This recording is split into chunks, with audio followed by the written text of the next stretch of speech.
Rory McIlroy and his fellow vet Justin Rose accompanied each other from London up to North Berwick on Tuesday, ahead of this week's Genesis Scottish Open at the Renaissance Club. Upon arriving in the seaside town in East Lothian, the feeling was palpable.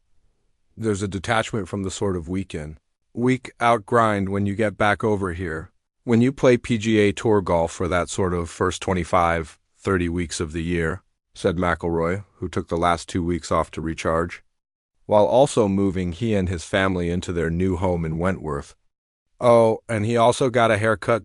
It's a relaxed week in many aspects. McIlroy says, from staying on-site in world-class accommodations to the benign layout and pristine practice area to even the evening rounds at nearby Gem, North Berwick Golf Club, logistically. McIlroy said, as golf tournaments go, this couldn't be any easier.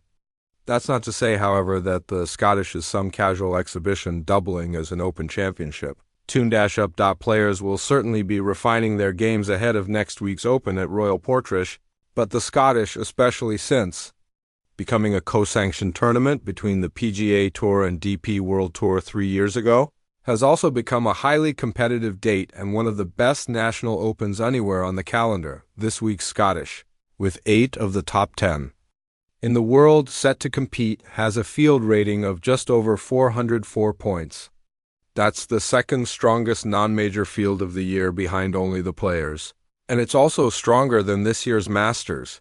There's definitely a certain aspect of getting preparation for next week, but I definitely am not looking at next week, said one Scotty Scheffler, back in Scotland after skipping last year's edition to spend more time with his wife, Meredith, and newborn son, Bennett. This is an important tournament for me, and this is a tournament I want to play well in.